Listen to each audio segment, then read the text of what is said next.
Okay, so first thing I'm going to do, and this we're getting to prep for cleaning now, so I just want to make sure everybody gets to see that. I pulled off what was left of the clothes hanger.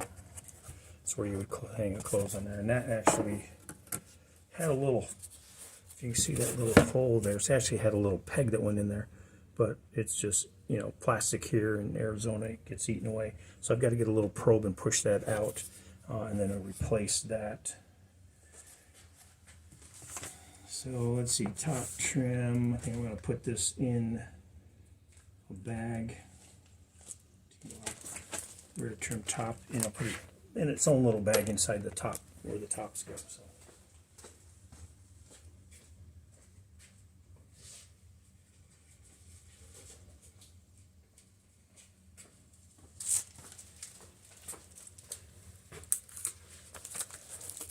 And again, when you have so many parts out, keep them labeled, guys.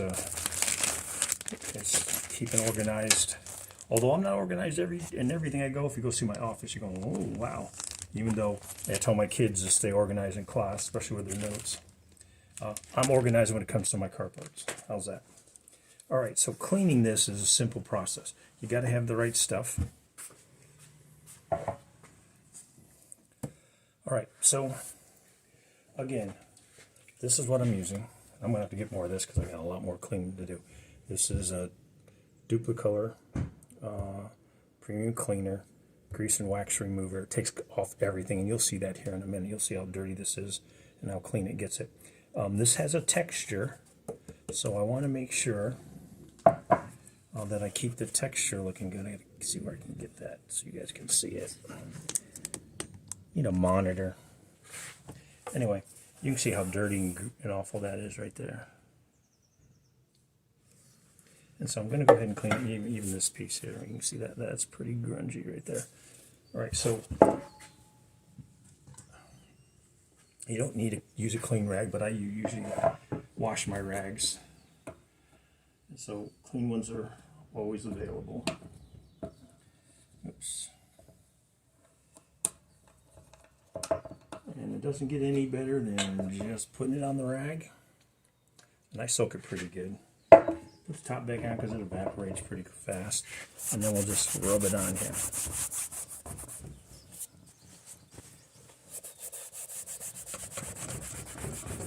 Now again, this has texture, so we've got to get in the texture area as best we can.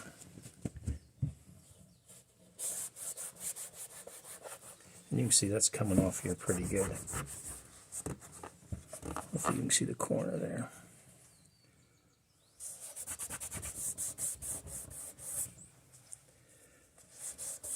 Don't soak the whole rag because this, like I said, this evaporates fast, and it'll go.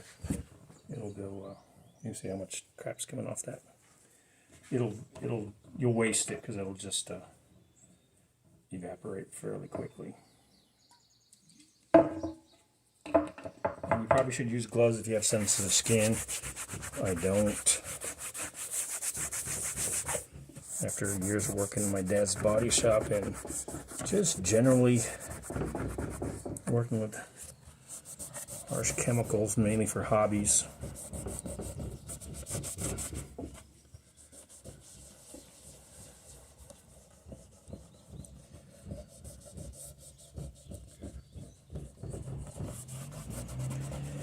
And so I won't bore you with all that. We're just going to keep cleaning. I got to get into these cracks. I've got a little soft bristle brush. I'll find that and I'll bring it back to you guys so you can see how well it's doing. But it's got a ways to go here. And I won't make you watch the whole thing, but I'll come back and show you what this piece looks like. Okay, so also need to clean the back. I got a little more to do here on this, but I want to get this off because it's getting dirt all over my towel. I already captured these numbers as best I could, and so that's important. And I'll do one more shot in case they come off. I'm hoping they don't. But I'm just going to use some, and you guys you've seen this is just all-purpose Eco-All cleaner. I'm just going to spray it on there and get that cleaned up a little bit, and then I'll touch up these edges. Although I won't be actually painting those edges here, I might. Because that's going to butt up against another piece, and I don't want that showing.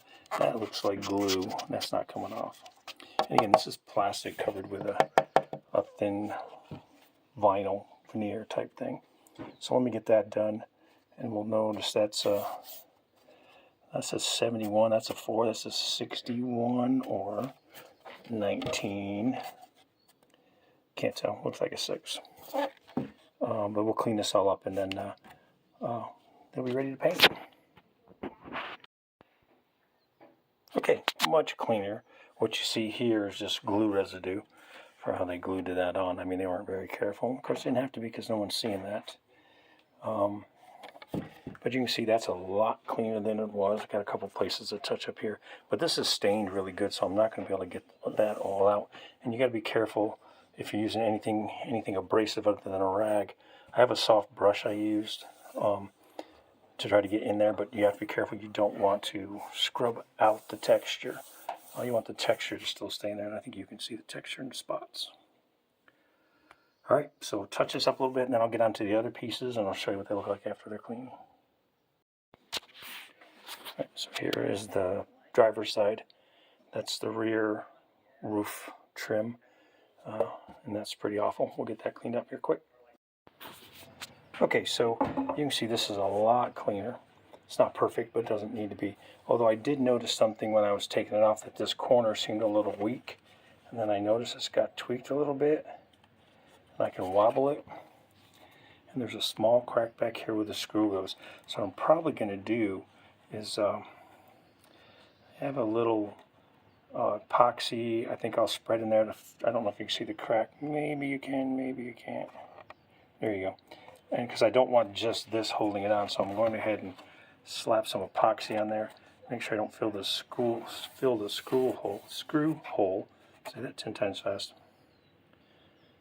And so that'll be just a quick little repair on there. I don't want that hanging there, although there's no pressure on it.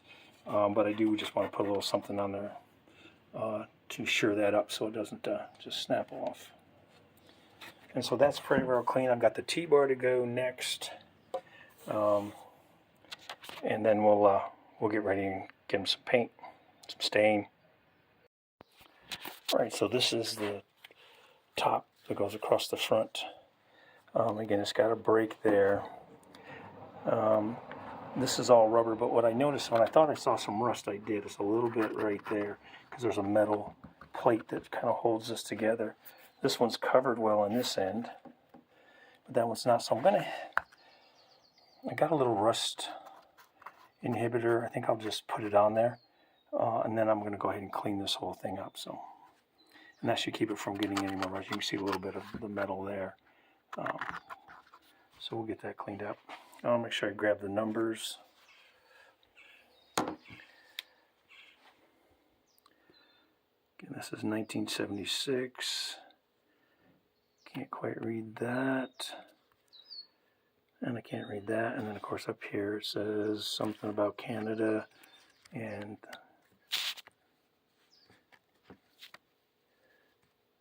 and probably Ontario. Don't know. But anyway, we'll get this cleaned up and get ready to paint everything. The rest of them are clean, ready to go.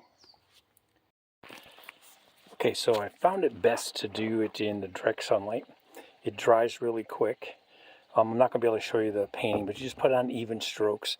I think I showed it in one of the other videos, but I can't. Last camera, when I did that, I actually got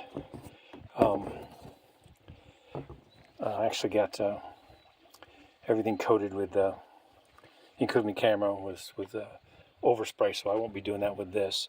Once to hang in the garage and have enough space. So, all right, so I'm going to go ahead and get started. I'll show you what it looks like after I'm done painting each piece, and we should be good to go. All right, so you got to do nice, even coats, and you got to kind of move around a little bit. I can see I need a little more here and a little more there. Now, it's hard in the sun, but I'm going to try to show you a little bit. Nice, even coats. My nozzle's getting a little plugged. Remember, it's a dye, so it's not going to hurt anything if you get a little extra on it.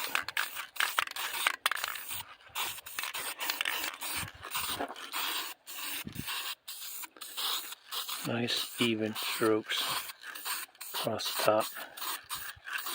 And make sure you get the edges really good. And I do a little extra around the screw holes.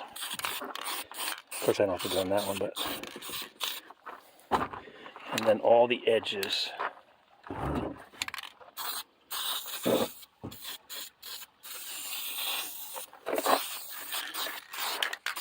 Like I said, it dries really quick. Within an hour, it's dry. And then I can see if I need another coat. I shouldn't.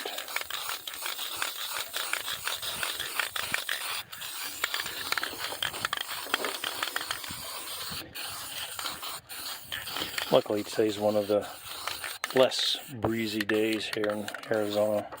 A quick look at it as I do this one again. Nice even strokes.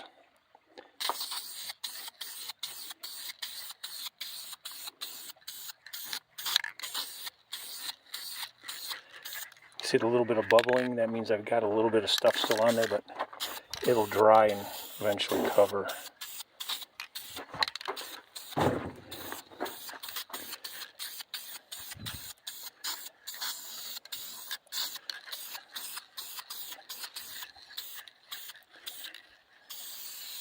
Remember, this is paint. This is dye, not paint, so it'll soak in.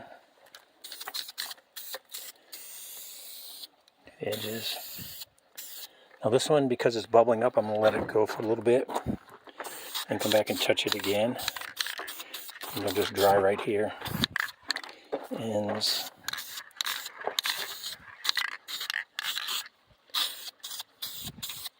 You can see how it's already covering the bubbling up.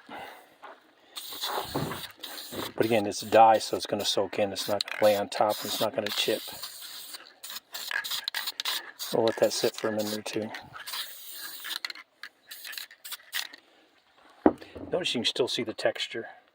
That's what you want. And they are pretty much dry. I'm going to let them sit for another 20 minutes or so, and then go hang them up in the garage. They can finish curing in there.